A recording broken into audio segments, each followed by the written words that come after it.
Beauty, rather than terror, is the keynote of Dunsany's work. He loves the vivid green of jade and of copper domes, and the delicate flush of sunset on the ivory minarets of impossible dream cities. Humor and irony, too, are often present to impart a gentle cynicism and modify what might otherwise possess a naive intensity. Nevertheless, as is inevitable in a master of triumphant unreality, there are occasional touches of cosmic fright which come well within the authentic tradition. Dunsany loves to hint slyly and adroitly of monstrous things and incredible dooms, as one hints in a fairy tale. In the Book of Wonder we read of Hello, Hello, the gigantic spider idol, which does not always stay at home, of what the Sphinx feared in the forest, of Sleth, the thief who jumps over the edge of the world after seeing a certain light lit and knowing who lit it, of the anthropophagous gibelins who inhabit an evil tower and guard a treasure, of the gnolls who live in the forest and from whom it is not well to steal, of the city of Never, and the eyes which watch in the underpits, and of kindred things of darkness. A dreamer's tales tells of the mystery that sent forth all men from Beth Murrah in the desert, of the vast gate of Perdondaris that was carved from a single piece of ivory, and of the voyage of poor old Bill, whose captain cursed the crew and paid calls on nasty-looking isles, new risen from the sea, with low thatched cottages, having evil, obscure windows. Many of Dunsany's short plays are replete with spectral fear. And the gods of the mountain, 7 beggars, impersonate the 7 green idols on a distant hill, and enjoy ease and honor in a city of worshippers, until they hear that the real idols are missing from their wonted seats. A very ungainly sight in the dusk is reported of them. Rock should not walk in the evening. And, at last, they sit awaiting the arrival of a troop of dancers. They note that the approaching footsteps are heavier than those of good dancers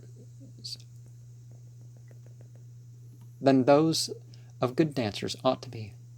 Then things ensue, and at the end of the presumptuous blasphemers are turned to green jade statues by the very walking statues whose sanctity they outraged.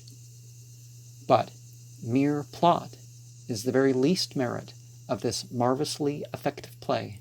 The incidents and developments are those of a supreme master, so that the whole forms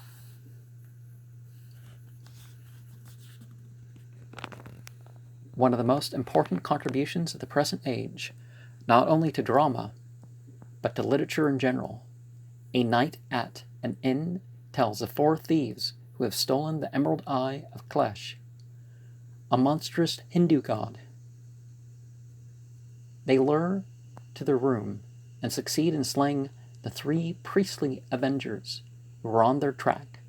But in the night Klesh comes gropingly for his eye, and having gained it and departed, calls each of the spoilers out to the out into the darkness for an unnamed punishment.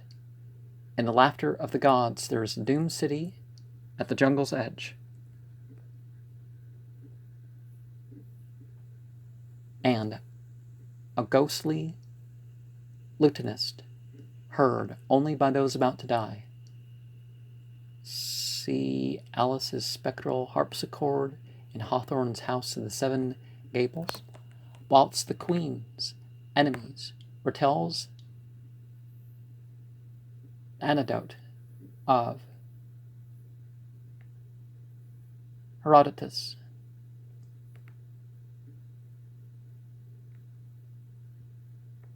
The anecdote of Herodotus, in which a painful princess invites her foes to a subterranean banquet and lets in the Nile to drown them. Well, I guess we've crossed the planes in terms here, right? If they're of different spiritual, if they're a different substance in this material world, well then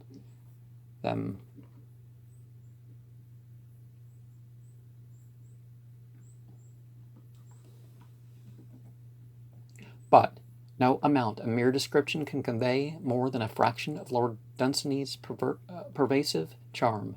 His prismatic cities and unheard of rites are touched with the sureness which only mastery can engender, and we thrill with a sense of actual participation in his secret mysteries. To the truly imaginative, he is a talisman and a key unlocking rich storehouses of dream and fragmentary memory, so that we may think of him not only as a poet, but as one who makes each reader a poet as well. At the opposite pole of genius from Lord Dunsany, and gifted with an almost diabolic power of calling horror by gentle steps from the midst of prosaic daily life, is the scholarly Montague Rhodes James, provost of Eton College, antiquary of note, and recognized authority on medieval manuscripts and cathedral history. Dr. James, long fond of telling spectral tales at Christmastide, has become by slow degrees a literary weird fictionist of the very first rank, and has developed a distinctive style and method likely to serve as models for an enduring line of disciples. The art of Dr. James is by no means haphazard, and in the preface to one of his collections, he has formulated 3 very sound rules for cabaret composition. A ghost story, he believes, should have a familiar setting in the modern period, in order to approach closely the reader's sphere of experience.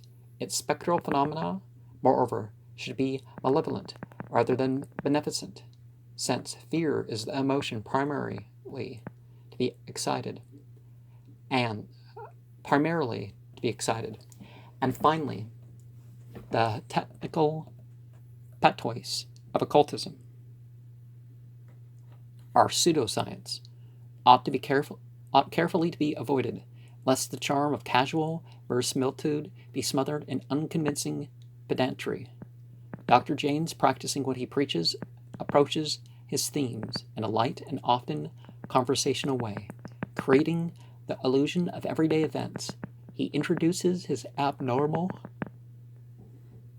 phenomena cautiously and gradually, relieved at every turn by touches of homely and prosaic detail, and sometimes spiced with a snatch or two of antiquarian scholarship, conscious of the close relation between present weirdness and accumulated tradition.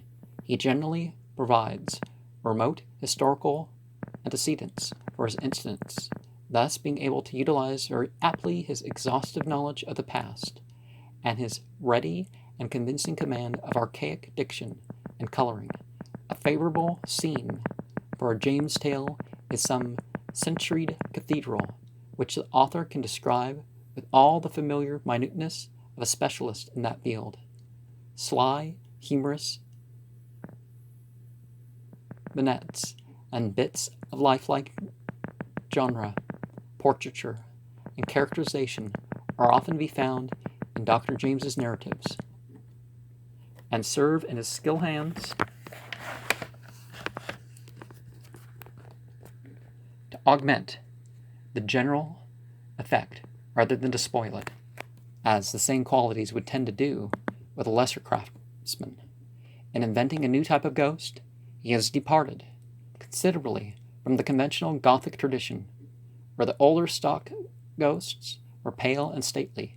Apprehended chiefly through the sense of sight, the average James ghost is lean, dwarfish, and hairy, a sluggish, hellish night abomination, midway betwixt beast and man, and usually touched before it is seen.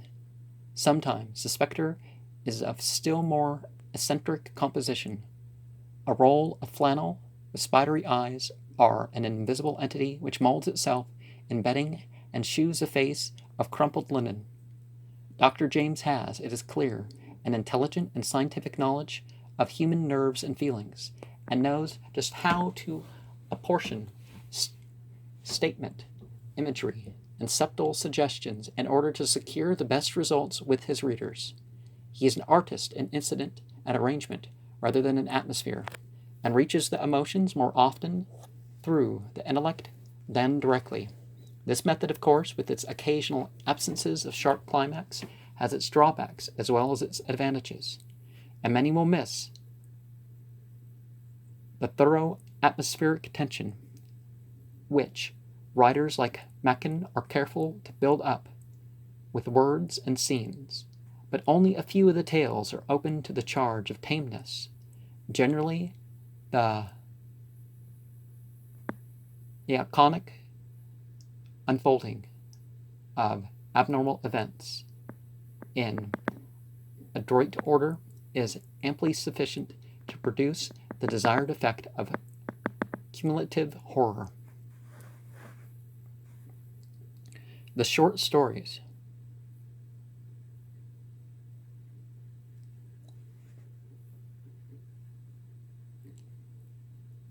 of Dr. James are contained in four small collections, entitled respectively Ghost Stories of an Antiquary, More Ghost Stories of an Antiquary, A Thin Ghost and Others, and A Warning to the Curious. There is also a delightful juvenile fantasy, The Five Jars, which has its spectral adumbrations. Amidst this wealth of material, it is hard to select a favorite or especially typical tale, though each reader will no doubt have such preferences as his temperament may determine. Count Magnus is assuredly one of the best, forming, as it does, a veritable Golconda of suspense and suggestion. Mr. Wraxall is an English traveler in the middle 19th century, sojourning in Sweden to secure material for a book. Becoming interested in the ancient family of de la Gardie near the village of Rabach, he studies its records and finds particular fascination in the builder of the existing manor house, one Count Magnus, of whom strange and terrible things are whispered.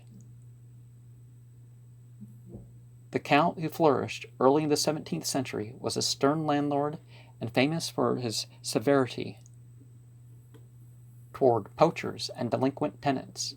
His cruel punishments were bywords, and there were dark rumors of influences which even survived his interment in the great mausoleum he built near the church, as in the case of two peasants who hunted on his preserves one night a century after his death.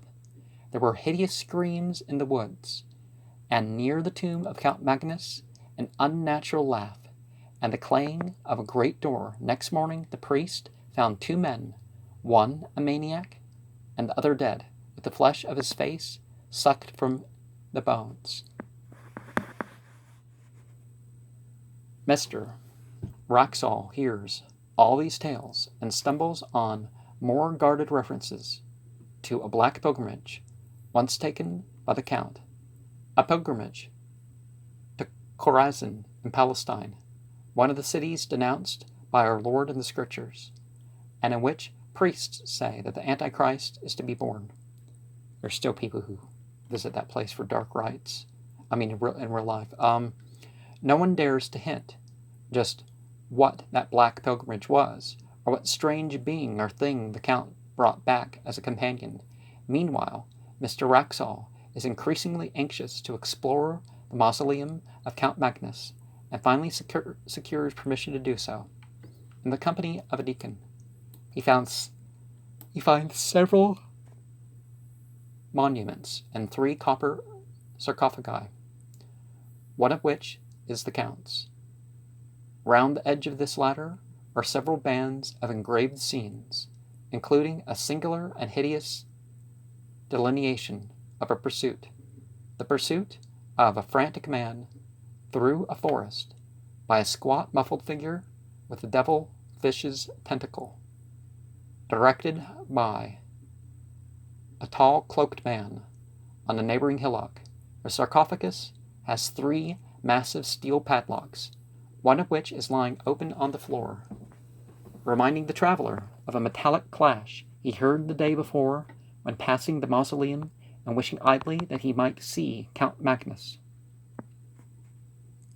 His fascination augmented, and the key being accessible, Mr. Wraxall pays the mausoleum a second and solitary visit, and finds another padlock unfastened. The next day, his last in Rabach, he again goes, alone, to bid the long-dead Count farewell, once more queerly impelled to utter a whimsical wish for meeting with the buried nobleman. He now sees, to his disquiet, that only one of the padlocks remains on the great sarcophagus. Even as he looks, that last lock drops noisily to the floor, and there comes a sound of creaking hinges. Then the monstrous lid appears very slowly to rise, and Mr. Wraxall flees in panic fear without refastening the door of the mausoleum. During his return to England, the traveler feels a curious uneasiness about his fellow passengers on the canal boat, which he employs for the earlier stages. Cloaked figures make him nervous, and he has a sense of being watched and followed.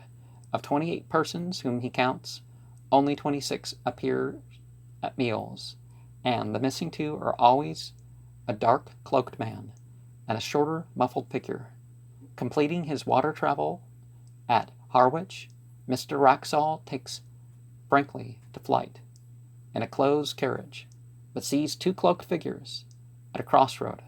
Finally, he lodges at a small house in a village and spends the time making frantic noises. On the second morning he is found dead, and during the inquest 7 jurors faint at the sight of the body. The house where he stayed is never again inhabited, and upon its demolition, half a century later, his manuscript is discovered in a forgotten cupboard. In The Treasure of Abbot Thomas, a British antiquary unriddles a cipher on some Renaissance painted windows and thereby discovers a centuried hoard of gold in a niche halfway down a well in the courtyard of a German abbey. But the crafty depositor had set a guardian over the treasure, and something in the black well twines its arm around the searcher's neck in such manner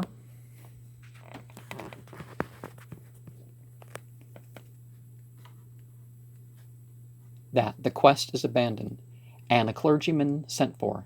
Each night, after the discoverer feels a stealthy presence and detects a horrible odor of mold outside the door of his hotel room, till finally the clergyman makes a daylight replacement of the stone at the mouth of the treasure vault in the well, out of which something had come in the dark to avenge the disturbing of old Abbot Thomas's gold.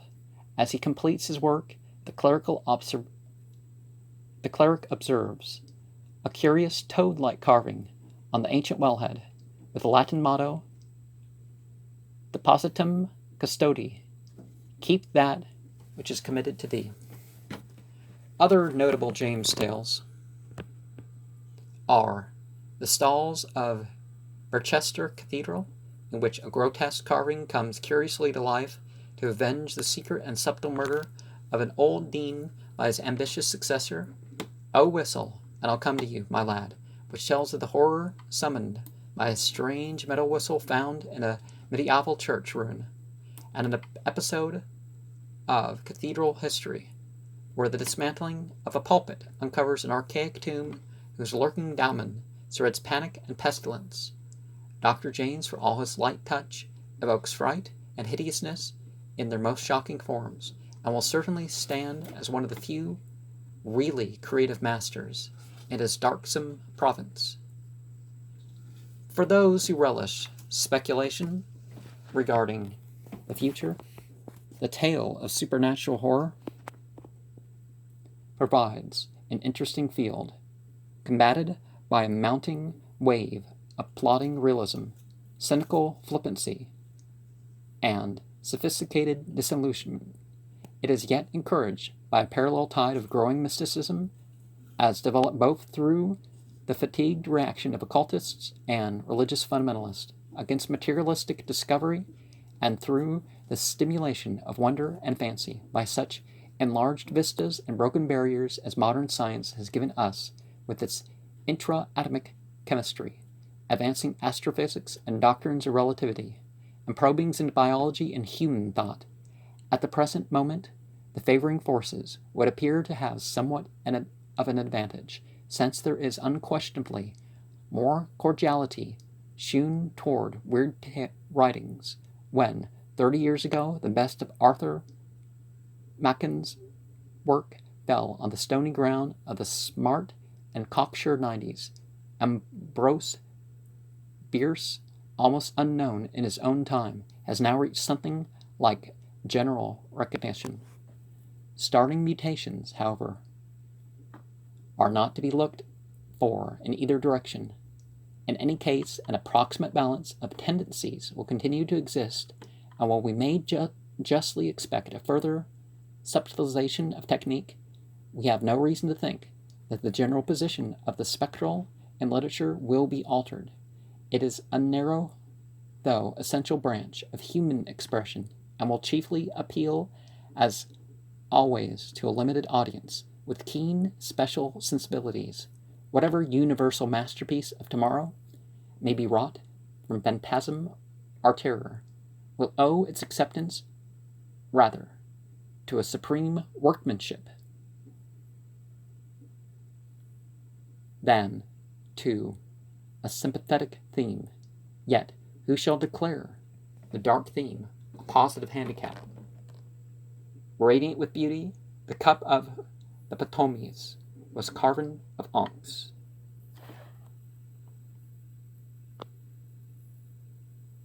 And what does that mean?